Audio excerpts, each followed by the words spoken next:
If you're over 50 and your vision's going downhill, this is the nightmare we face. You wake up to a noise in your house. It's a dark hallway. You can't see clearly. What was that? Was it your kid, family member, wife, a stranger? You raise your gun slightly, still at the low ready. In that moment, close enough is how people get shot, sued, or put in prison. Now, if your eyes were sharp 20 plus years ago and you're fighting bad vision or astigmatism at 50, you're not alone. A few months ago, I ran a poll on this channel, and would you like to know what the number one problem was? It wasn't recoil, it wasn't grip, vision. It was bad vision, things like presbyopia and astigmatism by a mile. Put that inside of a dark hallway with a gun in your hand. If you misread a shadow, misidentify a threat, you can easily shoot the wrong person. And either way, you have to live with the legal and moral fallout, not the internet, you. That's the real issue. Not just how many lumens. The real issue, can you see well enough, fast enough to trust your shot?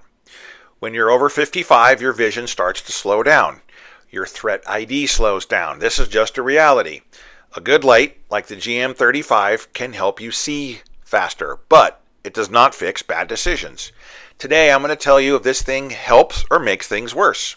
This is the Trustfire GM35. Now, Trustfire sent me this light to test, and I want to be very clear here. They did not pay me for this. This is an open, honest review.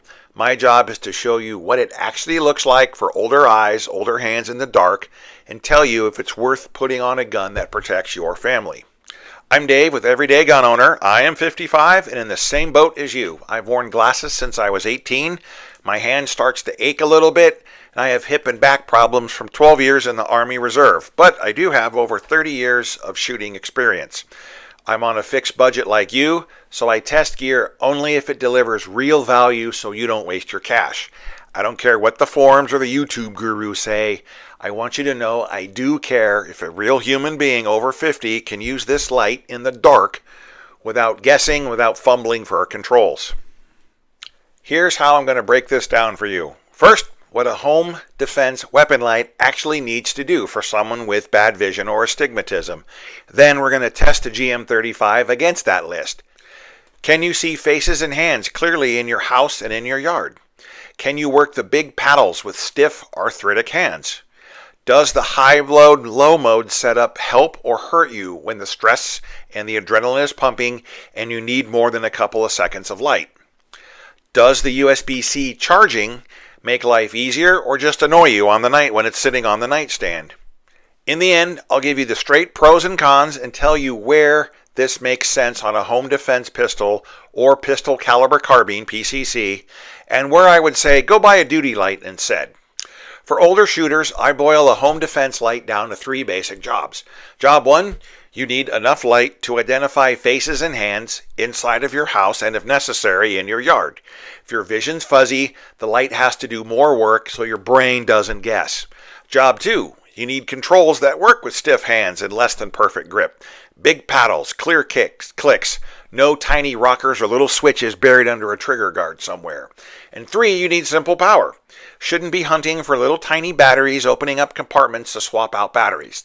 The light should help you identify potential threats, be easy to operate, and easy to maintain. That's the standard I'm holding this up to. Now, does it hold up?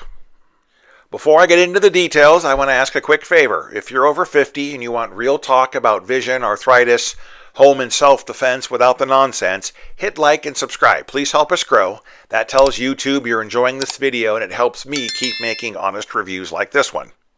So what is this thing? This is the Trustfire GM35. It's a rail-mounted weapon light for pistols and long guns, almost anything with a rail. Metal body, hardened glass lens, and a weather-resistant housing. It's a little bigger than other weapon lights, but it really packs a punch at just under 4 ounces. 2 modes, one with 1350 lumens, one with 300. And now mounting is the first thing that I liked. You basically lift this little lever, slide it onto your rail, push the lever back down. That's it. No tiny screws, no tools, no where did I put the Allen wrench? I've mounted this to my Glock, my Walther AR-15 with no problem at all. Mounting and removal is fast, locks up solid. Make sure the gun is unloaded. It just slides right on. Flip the lever, and we're good. But it is big. You're not going to mount the light and stuff the whole thing in your pants. It stays on a gun that mostly lives at home and comes out when things go very wrong. Now, if I do decide to carry my Glock, it just takes me a few seconds to take the light off. Done. Controls are where a lot of lights fall apart for older hands, but this is where the GM35 shines, pun intended. Uses big paddles on both sides. Either side does the same thing. When the light is off, just quickly touch it, press it, and the light turns on. Press it again, turns off. If you want momentary light, when the light is off, press and hold the paddle for just 1 or 2 seconds. You hold it, it stays on, you let go, it stays off. When you release, the light goes off. Very simple. On, release. Very clean, constant, momentary, simple action. Now this is the part some people may not like when you switch between high and low power. By default, the light lives in high mode, all 1350 lumens. When it's off, you press and hold the paddle for more than about 3 seconds. Drops you into a 300 lumen low power mode, just like that. Use the same 3-second press to switch it back. Now on paper, that's fine. I think indoors, 300 lumens should be about enough, and it's going to be easier on older eyes, but it really depends on your needs. The problem is, if you're stressed, the adrenaline's pumping, you're pressing the paddle, your brain's busy, if you press and hold that paddle for too long when you're trying to see, think, move, I think you can bump that into low light mode without meaning to, exactly when you don't want it. So I would say if you buy this light, you'll definitely need to train with it. Now I will say charging is another great option about the GM35, but with one exception.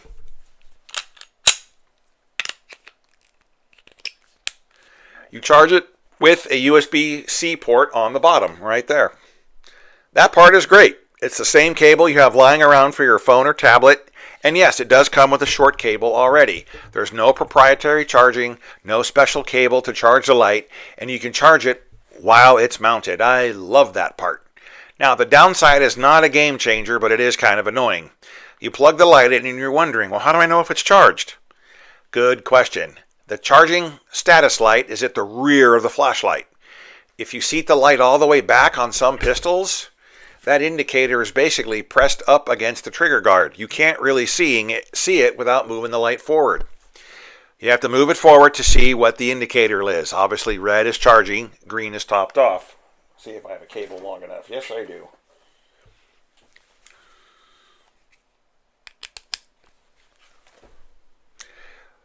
Placement just wasn't thought out from a shooter's angle. The workaround is to charge it, set a timer for a couple of hours, and come back to it later. I'll move it forward slightly. Workaround is to charge it, set a timer for a couple of hours, and come back later. But overall, I do like this flashlight. Big paddles, simple tap and behold behavior, very good for stiff hands. The high-low mode changes, long press, rear-facing indicator are functional but a little clumsy. Not my favorite. Now, we are going to test this at night in my house and yard because seeing is believing. First, indoors. High mode, you get a bright hot spot with enough spill to see edges of a typical hallway. Now, if you struggle with bad vision or astigmatism, that extra spill can help your brain see context instead of just a glowing blob.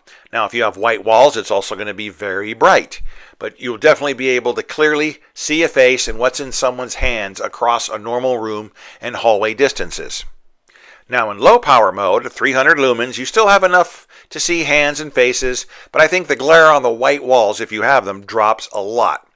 For many indoor situations with aging eyes, low light mode, I think, is going to be more comfortable. You're not blinding yourself off the drywall. Now we're going to step outside. You're in the yard. You can see the fence, the tree line. The high mode outdoors gives you enough reach to see deeper into the yard, depending on how big your yard is. Pick up movement near the edges, read body language instead of just silhouettes. Now, I think the low mode outdoors is a little bit more limited, but I think it's still fine for closer work around the house. And I am not telling you to go hunting for the bad guys in your house or your yard. I actually have a home video on home defense coming out, so stay tuned for that. But even with bad vision, this light gives you enough information to decide, friend or foe. threat, or family at realistic differences, as long as you practice with it and know what your eyes can do under stress. Now, you might be asking, how does this compare to some of the big name lights? Let's talk about how it stacks up with the big boys. I absolutely have no problem with names like Surefire, Streamlight. I've used them, owned them. They're built their names as dependable, tough duty lights. They ride on patrol guns. They get abused. They have real-world 20-year track records. But you're a homeowner, husband, wife, grandparent. Your fight happens inside your home or maybe a small yard. Here's how I look at it. A lot of the influencers and tactical trainers push these $200 lights as the only option, probably because they want the money. That's nonsense. It's stupid for home defense. Your fight happens in your yard, your hallways, not war zones. Use what works for you. Duty lights in that $200 range are still the safest bet if you want maximum track record, but you're okay with possibly small batteries and more tighter controls. The GM35 sits well below that at about $90, but it still gives you a high bright mode that keeps up at realistic distances. A low mode that's actually nice for aging eyes indoors. Big forgiving paddles you can use with arthritis or hand surgeries. USB-C charging, so you treat it like your phone instead of some special project. What it does not give you is a long duty record or perfect control scheme. You have to accept that high-low mode change and the annoying charging indicator placement. So my honest take, for a home defense pistol or pistol caliber carbine, someone with bad vision over 50, I absolutely think the GM35 is a realistic option as long as you train with it. So we're going to land this with straight pros and cons. Pros, very bright high mode with enough punch for hallways and yards. Low mode that's easy on aging eyes indoors. Big ambidextrous paddles that work with stiff or arthritic hands. Very easy mount and removable with a single lever. USB-C charging that fits into a normal nightstand or charging routine. Solid construction for a home defense role. Cons, it is a bit bigger than many compact pistol lights. It's better for home defense than a concealed carry gun or daily concealed carry. High-low mode is tied to a 3-second press, which you can bump by accident if you're a little sloppy or just not paying attention. Now, the charging indicator is hard to see when the light is pushed on and it's back against the rail. It's annoying, but not really necessarily fatal. No long-term duty track record like the big names, so you're trading some of that reputation for price and convenience. Now, you might be asking, well, who is this for? Think if you're a 50-plus homeowner with bad vision or astigmatism and you want a bright, simple light on a bedside pistol or carbine, it's for someone who cares about seeing clearly and using big paddles. This is for you. It's for the everyday defender who will actually practice in the dark and at realistic distances. Now, this is not for active duty police or your military bound by department policy.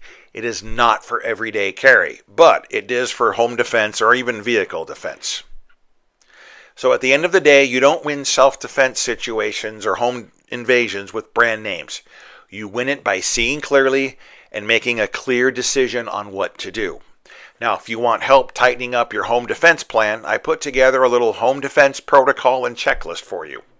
This checklist simplifies your plan so you stay sharp under stress, helps you build a secure, defensible room in your house or apartment in under an hour in the event of a home invasion or emergency. You can grab it at everydaygunowner.com. I'll put the link in the description for you so it's easy to find. If you decide the Trustfire GM35 does fit your setup, I'll put a link to the Trustfire store in the description. At checkout, you can use the code EVERY21, EVERY21, and you'll get 21% off your order. Using that link and code helps support the channel at no extra cost to you. Now, if this was helpful, hit the like and subscribe so we can grow together. And remember, you're not trying to be SWAT. You're the defender of your family. Pick a light that serves the job and train with it. We'll see you next week.